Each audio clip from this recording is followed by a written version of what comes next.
नमस्कार दोस्तों, आपका बहुत बहुत स्वागत है हमारा नेटफ्लिक्स चैनल पे। जैसा कि आप हमेशा की तरह जानते ही हैं कि हम एक नई हस्ती के साथ आते हैं, तो आज भी हम बहुत ही महान शख्सियत जिसे कह सकते हैं शख्सियत तो उनके बीच में हैं। और मैं चाहूँगी, मैं तो इनके बारे में बहुत कुछ जानती हूँ, इतना जानती हूँ कि शायद शब्द कम पड़ जाएंगे, पर मैं ये चाहती हूँ कि हेमा जी की कहानी, हेमा जी की ज़ुबानी। तो बहुत बहुत स्वागत है आपका हेमा जी हमारे इस नेटफ्लिक्स चैनल पर। Thank you. जैसे कि मैंने कहा कि मैं तो आपके बारे में बहुत कुछ जानती हूँ, जो हमारे दर्शक हैं वो भी जानना चाहते हैं, और वो तो सिर्फ हेमा जी की ज़ुबानी ही जानना चाहते हैं। तो हेमा जी, आपकी जो ज़िंदगी है, जो आपने मतलब ये जो आपका छोटा सा प्रोफाइल है जो अभी आप बताने वाली हैं, तो मैं चाहती हूँ उसको आप प्लीज़ हमारे दोस्तों को ज़रूर बताइए। बहुत छोटा सा प्रोफाइल है, ज़िंदगी बहुत बड़ी होती है लेकिन वक्त बहुत कम रह जाता है। मेरा मानना ये है कि इस ज़िंदगी में जितना भी वक्त मिले आप जो कुछ करना चाहें ज़रूर करें, चाहे वो आपके लिए शौक के लिए है या आपकी प्रोफेशन के लिए है या जो भी आपको अच्छा लगता है। तो मैंने अपनी इस ज़िंदगी में जो जर्नी तय की है वो सिर्फ मेरे शौक, मैंने कहीं उसको प्रोफेशनली कहीं कुछ नहीं किया। जैसा कि आप जानते हैं कि मैं एक सिंगर हूँ, एंकर हूँ एंड सोशल वर्कर हूँ पिछले 16-17 सालों से, और अभी कुछ सालों से मैंने मॉडलिंग भी शुरू की, लेकिन एज ए प्रोफेशनली जैसे कि मैंने बताया आपको कि मुझे सिर्फ शौक है कि मैं ये भी करूँ, ये भी करूँ, और ईश्वर की दया ऐसी रहती है कि मैं जो करती हूँ उसमें मुझे सफलता मिल जाती है। क्या बात है, बहुत ही खूब, बहुत ही खूब। हाँ, तो आप कुछ कह रहे थे मैम? मैं आपको बता रही थी कि जो चीज़ें मैंने की ज़िंदगी में सिर्फ मेरा शौक था और शौकिया तौर पर मैंने इसको अपनाया। पिछले 15 सालों से मैंने सिंगिंग, एंकरिंग के फील्ड में बहुत सारा काम किया, और साथ में मैंने सोशल वर्क बहुत किया है, क्योंकि मुझे लगता है कि आपको जब सब कुछ मिल जाता है, जब आप अपने आप से सेटिस्फाई हैं, तो आपको समाज के लिए ज़रूर कुछ ना कुछ करना चाहिए। तो इस फील्ड में मैंने अपनी एक एनजीओ बनाई, और उसी एनजीओ के जरिए मैं फिज़िकली चैलेंज बच्चों के लिए काम करती हूँ। तो मैम, आपने जैसे कि कहा कि मैं शौकिया करती हूँ, तो मुझे मतलब अभी 2019 की बात है कि आपको क्राउन मिला था, कुछ ऐसा था, तो वो क्या था जो मतलब आपको इतना बड़ा नेम फेम मिला? तो उस समय आपको कैसा लगा, और मतलब वो क्या था, मैं जानना चाहूँगी। जी ज़रूर। एक्चुअली मैं फ़ैशन शोज़ में जजमेंट के लिए जाती हूँ। तो वहाँ पर मैं देखती थी मॉडलिंग के लिए जिनको देखती थी, तो कहीं ना कहीं मुझे भी लगता था क्या यार मैं कर सकती हूँ या नहीं कर सकती हूँ। मुझे भी बहुत शौक़ लगता था कि मैं भी करूँ। जजमेंट करना अलग बात है, लेकिन पार्टिसिपेट करना और मॉडल को देखकर लगता था कि यार मुझे भी कुछ करना चाहिए, या मैं कर सकती हूँ या नहीं। तो मेरी फ्रेंड है, उसने मुझे बताया कि मुंबई में ऑल ओवर इंडिया का एक वो पेजेंट होने जा रहा है, तो तुम उसमें पार्टिसिपेट कर सकती हो। हाँ, तो मैम उस समय मतलब आप क्राउन जब मिला तो मतलब आपको कैसा फील हो रहा था? मतलब है ना, बहुत ही अच्छा लगता है। मैं तो ऐसा मतलब मूवीज़ में देखा है, या कोई भी फैशन शोज़ होते हैं जैसे या राम शोज़, तो देखने में तो बहुत ही अच्छा लग रहा होता है। आपको कैसा फील हो रहा था उस समय? एक्चुअली मैंने जैसे आपको बताया, मैं जजमेंट के लिए जाती थी फैशन शोज़ में। बहुत सारी मॉडल्स ऐसी होती थी कि जिनको देखकर मैं हमेशा सोचती थी कि ये ठीक है मॉडलिंग कर रही है, बट मेरी नज़र में मुझे लगता था कि अगर ये कर सकती हैं तो मैं भी कर सकती हूँ। कहीं ना कहीं मेरे दिल में भी ये बात आती थी, पर मुझे लगता था यार मैं इतनी मोटी, इतना अच्छी फिगर एक्चुअली मॉडल्स के लिए तो कि एक अच्छी फिगर, एक अच्छी खूबसूरत पर्सनैलिटी चाहिए होती है। पर मैम उसके साथ साथ एक कॉन्फिडेंस की भी बहुत ज़रूरत है ना, तो exactly. सो वो आप में था। कहीं ना कहीं तो मुझे बहुत मन में था, लेकिन मेरी हिम्मत नहीं होती थी, मुझे लगता नहीं था कि मैं ये सब कर पाऊंगी। तो मेरी एक फ्रेंड थी, उसने कहा कि ऐसे मुंबई में एक पेजेंट होने जा रहा है ऑल ओवर इंडिया का, तो अगर मुझे लगता है कि तुम्हें वहाँ जाना चाहिए। तो मैंने उससे कहा कि नहीं यार मैं नहीं कर सकती, बट उसने मुझे बहुत इंसिस्ट किया और मुझे कॉन्फिडेंस दिलाया कि भाई तुम एक बार जाओ वहाँ पर। तो मुझे भी लगा कि मैंने बहुत कुछ किया लाइफ में अपने शौक के लिए और वैसे भी, तो मुझे लगा कि मुझे करना चाहिए। ठीक है, जीतना और हारना वो अलग बात है, बट मैं अगर पार्टिसिपेट करती हूँ तो वो ही मेरे लिए काफ़ी होगा। तो मैं यही सोचकर वहाँ पर गई हूँ, और वहाँ पर जब इतने लोगों में वो जो 4 दिन ग्रूमिंग के थे, बहुत ही बिल्कुल अलग एक्सपीरियंस था। मैं समझती हूँ, मुझे लगा कि मेरा बचपन वापस आ गया, मैं फिर से एक बार स्कूल में चली गई हूँ। क्योंकि आपको सिखाया जाता है आपको कैसे बैठना है, कैसे उठना है, कैसे खड़े होना है, कैसे स्टेज पर परफॉर्म करना है, क्या पोस्चर रखना है, एवरीथिंग। मैंने उसको बहुत इंजॉय किया और बहुत ही अच्छा लगा, क्योंकि मेरे मन में ये था कि मैं कहीं भी कुछ भी नहीं जीत सकती, तो मैं सिर्फ इंजॉय कर रही थी। मुझे मतलब हमेशा से मुझे यही लगता था कि मैं नहीं कुछ कर पाऊंगी, तो मैं यहाँ पर आई हूँ तो मैं सिर्फ इंजॉय करती हूँ इस चीज़ को, और मैंने बहुत अच्छे से इंजॉय किया। फिर वहाँ पर जो जजेस आए हुए थे, सेलिब्रिटी जजेस थे, सुनील पॉल थे, राहुल रॉय थे, बहुत सारी फिल्मी हस्तियाँ थी वहाँ पर। जब टैलेंट राउंड हुआ या जब इंट्रोडक्शन राउंड हुआ, वो सारा होने के बाद जब इंट्रोडक्शन राउंड हुआ तो उन्होंने मुझसे पूछा कि मेरा प्रोफाइल देखकर कि मैम आप तो सिंगर एंकर हैं, तो आपने इतने टाइम बाद आपने इस फील्ड में आने की क्यों सोची। तो मैंने उनसे बिंदास होकर यही कहा कि भाई मुझे कोई जीतना हारने की बात नहीं थी, सिर्फ मुझे पार्टिसिपेट करना था और मुझे जानना था इस फील्ड के बारे में, और मुझे बहुत अच्छा लगा। और उन्होंने मुझसे बहुत सारे क्वेश्चन आंसर करे, तो मैंने बहुत ही बिंदास बेबाक, क्योंकि मुझे अंदर से था कि मैं कुछ नहीं कर सकती, तो मैं बहुत इजी थी, बहुत इजी। और जिस वक्त वो मुझसे बात कर रहे थे जजेस, तो वो भी बहुत इंटरेस्ट ले रहे थे बात करने के लिए। वो मुझसे, क्योंकि आई एम एंकर तो बात करने का स्टाइल, आप स्टेज पर किस तरह प्रेजेंट करते हो खुद को, वो सब चीज़ें थी।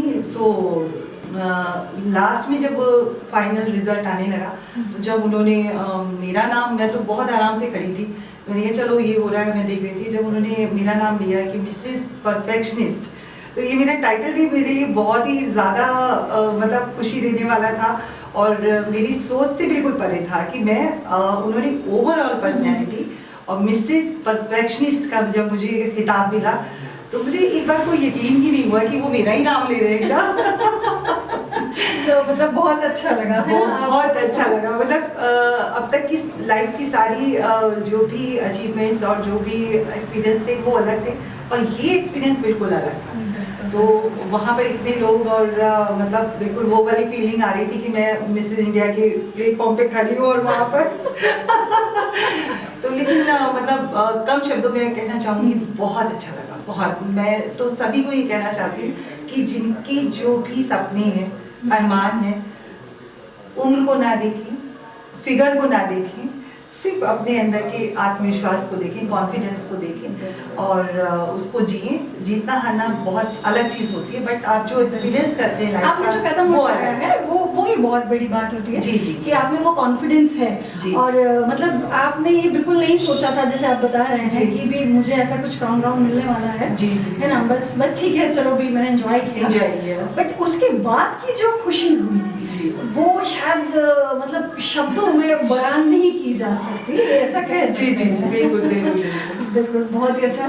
तो यही होता है कि जब भी मतलब मैं यहाँ इस चैनल के माध्यम से मैं जब भी दर्शकों को कुछ कहना चाहती हूँ, तो हर बार मतलब कुछ ना कुछ एक मैसेज होता है उनके लिए कि देखो मतलब कुछ सीखने को मिलता है। तो ये चीज़ बहुत ही अच्छी है कि हम लोग ऐसा बता पाते हैं लोगों को। तो और कुछ बताइए अपने बारे में, मतलब आपको ये कब से शौक जागा, और मतलब कैसे लगा आपको कि मैं ये भी कर सकती हूँ, मैं एंकरिंग भी कर सकती हूँ, मैं सिंगिंग भी कर सकती हूँ, है ना? ये सिमरन एक्चुअली ये सब चीज़ें मेरे साथ बाय चांस हुई हैं। ऐसा नहीं है कि मैं कुछ प्रिपेयर करके गई कहीं भी। तो जैसे मैं कहीं स्टेज पर प्रोग्राम में करवाती थी पहले, तो उस वक्त चांस की बात है, कोई एंकर नहीं मिला उनको, तो तो वो मुझे नहीं पता वो लोग मुझ में क्या देखते हैं, उनको कैसे लोगों को होता है कि ये कर लेंगे, मुझे खुद में विश्वास नहीं होता कि मैं कर पाऊंगी। तो बाई चांस वो एंकर थी नहीं, तो उन्होंने कहा कि मैम आप ही कर लीजिए ये वाला प्रोग्राम। तो पहले तो मुझे लगा कि यार मैं कर सकती हूँ, फिर मैंने कहा चलो करते हैं, देखते हैं। सो वो प्रोग्राम जब मैंने किया कमानी में, मेरा कमानी ऑडिटोरियम में फर्स्ट शो था और मैंने करा और वाकई लोगों को बहुत पसंद आया। उसके बाद मेरी जर्नी शुरू हो गई एंकरिंग की, कि मुझे भी अपने अंदर एक कॉन्फिडेंस लगा कि मैं एंकरिंग कर सकती हूँ। उसके बाद मैंने कोई स्टेज शायद ही छोड़ा हो बहुत बड़े बड़े सेलिब्रिटीज के साथ काम किया और स्टेज शेयर किया। सोनू निगम साहब, अंकित त्रिपाठी, बिनार मसानी एंड आपके मनोज तिवारी जी, वैजयंती माला, पूनम नीलन, मतलब बहुत लंबी फेरिस्त है। उसके बाद as a singer, as a anchor, मतलब इसको छोटा प्रोफाइल कहते हैं। ये चीज मुझे आज समझ में आ रही है। अगर मैं आपसे छोटा कहती हूँ तो फिर बड़ा किसे कहते हैं? ये तो मतलब कुछ और भी आपने कुछ, मुझे लग रहा है बहुत कुछ सोच के रखा है कि नहीं, सोचा कुछ नहीं है। एक्चुअली वही बात है कि जो भी है होता जाता है। और सिंगिंग की शुरुआत अगर आपको मैं बताऊं कि मैं अपनी बेटी को संगीत सिखाने के लिए लेकर जाती थी शादी के इतने सालों बाद। मतलब बचपन से शौक था और गाती भी थी, लेकिन वो सिर्फ बाथरूम में या अपने घर के अंदर। सो कभी बाहर नहीं गाया मैंने, ऐसे फैमिली गैदरिंग में हो गया बस, इसके अलावा नहीं। तो जब मेरी बेटी थोड़ी बड़ी हुई तो मैं उसको डांस के लिए लेकर जाती थी सिखाने के लिए भारतीय कला केंद्र में। तो वहाँ पर वो 1 घंटा वहाँ सीखती थी। फिर मेरे हस्बैंड ने एक्चुअली मुझे, इन सब के पीछे मैं कहना चाहूँगी कि मेरे हस्बैंड का हाथ रहा, उनका सहयोग, उनका मतलब वो उनको विश्वास था कि तुम ये कर सकते हो। हमेशा उन्होंने यही कहा और वो कहते थे कि तुम अगर वहाँ पर इसके लिए इतना टाइम देती हो तो तुम खुद भी कुछ सीख लो, वहाँ पर क्यों इतना टाइम वेस्ट करती हो अपना। तो मैं अपनी बेटी को डांस क्लास में छोड़कर और अपना मैंने वहाँ से म्यूजिक सीखना शुरू किया, लाइव म्यूजिक। थोड़ा सा मतलब लगा कि चलो टाइम उनका यूज करते हैं, इस्तेमाल करते हैं। सो मैंने वहाँ जब जाती थी मैं देखती थी सीखने के लिए, तो थोड़ा थोड़ा सीखना शुरू किया। वहाँ पर ऑडिशन के लगे होते थे, प्रैक्टिस की ऑडिशन ये है ये वो है। तो एक बार मेरे साथ में एक और लड़की जाती थी, तो उसने कहा भाभी ऐसे ऑडिशन है तो मुझे वहाँ जाना है, आप चलोगे मेरे साथ? तो मैंने कहा ठीक है हम चलते हैं। तो सामने JNU में ऑडिशन हो रहा था, तो मैं बाहर खड़ी हो गई, तो वो चली गई अंदर ऑडिशन फॉर्म भर के ऑडिशन देने। मैं बाहर खड़ी थी, एक बंदा सडनली मेरे पास आया, उसने मुझे कहा आप बाहर क्यों खड़ी हैं? मैंने कहा वो मेरे साथ कोई है, वो ऑडिशन देने के लिए अंदर गई है। तो उसने कहा आप क्यों नहीं जा रही हैं? तो मैंने कहा कोई बात नहीं, मैं गाने के लिए नहीं आई, मैं सिर्फ देखने के लिए आई हूँ, सुनने के लिए आई हूँ। तो बोला आप क्यों नहीं देती हैं? मैंने कहा नहीं मैं नहीं गा सकती, वो भी स्टेज पर तो कभी भी नहीं गा सकती। मैंने कभी जिंदगी में स्टेज माइक कभी नहीं पकड़ा, कभी देखा ही नहीं। तो बोला आप जाइए तो सही, मुझे यकीन है कि आप गा लेंगी, आप जाइए, मेरे कहने से जाइए। तो मुझे लगा अगर ये इतने यकीन से कह रहा है तो हो सकता है। तो वही जब आपके दिल में हार जीत का डर नहीं होता ना, आप कुछ भी कर सकते हैं। जिस चीज़ों को मतलब लगता है यार जाओ, तो वही भावना मेरे अंदर थी कि बिंदास मैं स्टेज पर चली गई और जाके जो मुझे गाना था मैंने गाया और गा के मैं आ गई। उसके थोड़े दिनों बाद मेरे घर लेटर आया, तब उस समय लेटर ही आया करते थे। सिलेक्शन का लेटर आया कि आप ऑडिशन में सिलेक्ट हो गई हैं। तो मुझे लगा अरे ये कैसे। उसके बाद फिर उस वक्त सिलेक्शन होता था, उसके बाद रिहर्सल होती थी, उसके बाद आपको फिर मेरा ताल कटोरा में फर्स्ट शो था जब मैंने वहाँ पर सिंगिंग की। तो मतलब मैं सब कुछ ऐसे अचानक और बिना किसी प्रिपरेशन के हुआ। मैंने कभी किसी चीज़ को आज तक सीखा नहीं। तो वो थोड़ा सा टाइम जो मैं बेटी के साथ जाती थी वो वहाँ मैंने लगाया था। उसके बाद उसकी क्लासेस शुरू हो गई तो मैंने छोड़ दिया। तो उसके बाद बस यही समझ लीजिए जो शौक था मेरा, सिर्फ उसी के ज़रिए मैंने आज तक वो कभी एंकरिंग नहीं सीखी, कभी मैंने सिंगिंग नहीं सीखी, मॉडलिंग के लिए कुछ नहीं सीखा। बस जो हो रहा है वो हो रहा है क्योंकि मेरे दिल में हमेशा कभी हार और जीत की कभी कोई मुझे लगता था संभावना नहीं है मेरे साथ, हार हो सकती, जीत नहीं होगी। तो आप अपना बेस्ट बिंदास अपना बेस्ट देने की कोशिश की। बिल्कुल, बहुत सारी फीमेल मतलब ऐसा होता है कि शादी के बाद बहुत घरेलू हो जाती हैं, उनका कॉन्फिडेंस लेवल जो है वो बहुत ही ज़्यादा लो होने लग जाता है, क्योंकि मतलब कुछ तो हस्बैंड, जैसे आपने कहा कि आपके हस्बैंड ने आपको बहुत सपोर्ट किया, ये बहुत अच्छी बात है, क्योंकि अक्सर ऐसा नहीं होता है कि फैमिली वो मतलब वो अक्सर वो जो टिपिकल हस्बैंड होते हैं कि अरे घर कौन देखेगा, बच्चे कौन देखेंगे ना, कुछ इस तरीके का। लेकिन ये है कि मैंने कभी अपने लिए घर और परिवार की जिम्मेदारी से मुंह नहीं मोड़ा। ये नहीं किया कि मेरे बच्चे घर में खाने के लिए बैठे या उनकी परवरिश पे ध्यान ना दूं या मेरे बच्चों की पढ़ाई पर ध्यान ना दूं। तो ये सब करने के बाद मैंने अपने सपनों के लिए आंखें खोली, जिम्मेदारियां निभाते हुए मैंने जब तक मेरे ऊपर जिम्मेदारी रही मेरे परिवार की, मैंने अपने सपनों को अपनी आंखों में बंद रखा। उसके बाद मुझे लगा कि चलो मुझे अब अपने लिए जीना चाहिए। तो और इस जर्नी में मेरा साथ सिर्फ और सिर्फ मेरे हस्बैंड ने दिया। वो हमेशा अभी भी आज तक तब से लेके आज तक वो ही मुझे बहुत सपोर्ट करते आए हैं और मेरे लिए वो चाहते हैं कि मैं कुछ करूं। इनफैक्ट मतलब कुछ लोग ऐसे होते हैं जो चाहते हैं कि नहीं मेरी वाइफ केवल घर संभाले, जिम्मेदारी। मैंने वही बात अभी वही बताना चाह रही थी कि ये भी एक बहुत अच्छा संदेश है, देखा जाए तो कहा जाए कि उन मतलब पत्नियों के साथ साथ पति को भी इंटरव्यू देखना चाहिए कि जो वो ऐसी आपका चैनल इतना फेमस है कि सबको ही देखता होगा। आई थिंक बहुत सारे हस्बैंड देख रहे होंगे। और वैसे मैं सच कहूँ हेमा जी, तो इसका जो क्रेडिट जाता है ना वो हमारी सीमा मैम को जाता है, क्योंकि अगर वो ये चैनल नहीं खोलती है ना तो हम दुनिया को बहुत सारी चीज़ें बताने से शायद वो क्या कहते हैं महरूम रह जाते। तो बहुत अच्छा लगता है मुझे, मैं हमेशा उनका जिक्र करती हूँ कि मैम की वजह से इस चैनल के माध्यम से हम बहुत कुछ सीखते हैं, लोगों को एक अच्छा मैसेज देते हैं कि लोग भी उन चीज़ों को सुने और सीखें और समझें। अपनी वाइफ को घरेलू जो वो चाहते हैं वो चपातियाँ वो जो बनाती रहती हैं वैसे सा ना हो, उन्हें भी आगे बढ़ने का मौका दें अगर उनमें टैलेंट है तो।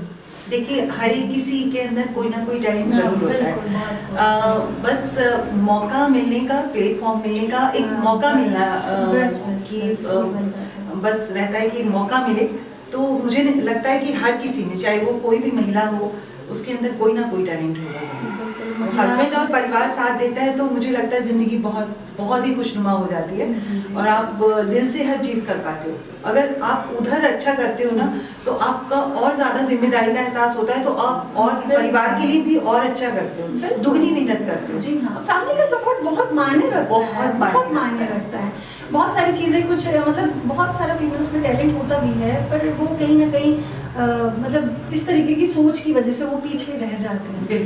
तो फैमिली का सपोर्ट तो कहीं ना कहीं रहता ही है और इस चीज़ के लिए तो सच में मतलब क्या बात है कि आपने अपनी फैमिली को भी देखा और अपने बाहर भी, जो कि इतना टैलेंट आपने भी मुझे गिना दिया, जैसे आप छोटा सा प्रोफाइल कहते हैं। तो बहुत ही अच्छा लग रहा है सच में आपके बारे में जान के। तो कुछ खास जो कि मतलब बहुत ही अलग सा आपको लगा हो कि हाँ यार ये ऐसा नहीं हो सकता था, अचानक से ऐसा हो गया, तो मतलब ऐसा कुछ था कि आपकी लॉज में या आपकी फैमिली में किसी को लगा हो कि नहीं माँ जी यहाँ तक, मतलब कुछ इस तरह नहीं ऐसा कुछ नहीं कभी मुझे लगा। और जैसा मैंने बताया ये सब चीज़ें अचानक ही हुई और जब हुई तो होती चली गई और बहुत अच्छे से हुई। मेरी किस्मत बहुत अच्छी है। सबसे पहले तो मेरी किस्मत अच्छी है कि मेरे हस्बैंड मुझे बहुत अच्छे मिले और मेरा परिवार मुझे बहुत अच्छा मिला, जो इतने सपोर्टिव हैं और जो इतना ख्याल रखते हैं और जिन्होंने यहाँ तक पहुँचने में हमेशा एक पिलर की तरह खड़े रहे, आज भी हैं कि भाई आप जाइए, मैं हूँ, कुछ भी होता है मैं हूँ। सबसे बड़ी बात ये होती है। और इसके अलावा बच्चे भी सपोर्टिव हैं क्योंकि बच्चों के लिए मैं मम्मी रहूँगी, चाहे मैं मिसेस इंडिया बन जाऊँ और हस्बैंड के लिए मैं वाइफ ही रहूँगी। अभी भी होता यही है। सबसे पहले दिन में पहले मुझे उनके खाना, उनके कपड़े, वो सब चीज़ें मुझे सेट करनी पड़ती हैं, उसके बाद मैं अपने लिए भी सोच पाती हूँ। और इसके बाद मुझे जो बहुत अच्छा लगता है, वो लगता है समाज के लिए कुछ काम करना। मैं समझती हूँ कि अगर ईश्वर ने आपको इतना दे दिया है जी। तो आपको उसमें से कुछ ना कुछ समाज के लिए ज़रूर करना चाहिए। मैं पिछले 16-17 साल हो गए हैं, तो मैं कई ऐसी सोशल संस्थाओं से जुड़ी हुई हूँ। इनर व्हील स्पेशली महिलाओं का क्लब है। रोटरी क्लब जो है वो दोनों उसमें मेंबर बन सकते हैं, मेल फीमेल, और इसमें ओनली जो मेल पर्सन है उनकी स्पाउसेस या उनकी सिस्टर या जो भी उनके रिलेटिव हैं, तो वो ये भी इंटरनेशनल क्लब है। और मैं एक इसके प्रेसिडेंट रह चुकी हूँ। उसके अलावा मैंने बहुत सारी सोशल संस्थाएं ज्वाइन कर रखी हैं जो मुझे दिल को सुकून देता है काम, कि आप अगर किसी के लिए कुछ कर रहे हैं तो वो ईश्वर भी आपको देख रहा है और ईश्वर की तरफ से आपको बहुत दुगना चौगुना मिलता है। आप एक कदम बढ़ाएंगे तो आपके साथ 4 कदम अपने आप मिल जाते हैं करने के लिए। तो ये सब शौक के अलावा मैं समाज सेवा और किसी के लिए कुछ करना, इस चीज़ में ज़्यादा बिलीव करती हूँ, मुझे बहुत अच्छा लगता है।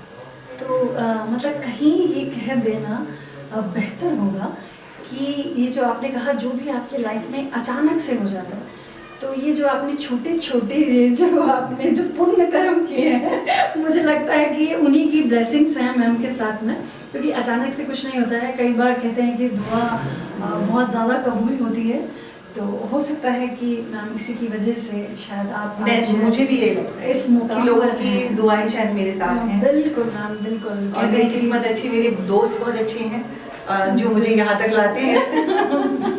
एक दोस्त थी जिन्होंने वहाँ मुंबई पहुँचाया, एक दोस्त है जो आज मुझे यहाँ इस चैनल पे लाकर बिठाया, जिन्होंने, तो मैं बहुत शुक्रगुजार हूँ सीमा जी की। वाकई में बहुत अच्छी दोस्त हैं, बहुत अच्छी डायरेक्टर हैं, वो भी अपने आप में एक बहुत बड़ी शख्सियत है। बिल्कुल, उनकी तारीफ मैं इस चैनल पे नहीं कर सकती। मुझे ऐसा लगता है कि शब्द कम पड़ जाएंगे। तो वो तो मैं किसी दिन उनको खुद बिठाऊंगी, तो मुझे लगता है इंटरव्यू कभी खत्म ही नहीं हो पाएगा। अगर हम मैम की बात करें तो ऐसा है, और लंबी फेरिस्त है। बहुत बच्चों को उन्होंने आगे बढ़ाया, खुद को अपने आप को अकेले एक इस मुकाम तक लेके जाना, तो ये बहुत बड़ी बात है, बहुत बड़ी बात है। इसमें कोई दो राय नहीं, इंस्पायर करती हैं बिल्कुल बिल्कुल सच में। तो इसमें तो कोई दो राय है ही नहीं है कि मैम की तारीफ के लिए तो शब्द है नहीं। चलिए हेमा जी, तो बहुत अच्छा लगा आपसे मुझे बात करके, और उम्मीद करती हूँ कि हमारे दर्शकों को भी बहुत अच्छा लगा होगा हेमा जी से बात करके। जैसा कि आपको पता है कि हम हर बार एक नई शख्सियत के साथ आते हैं, तो अगली बार भी हम मिलते हैं। तब तक के लिए नमस्कार, गुड बाय एंड शबा।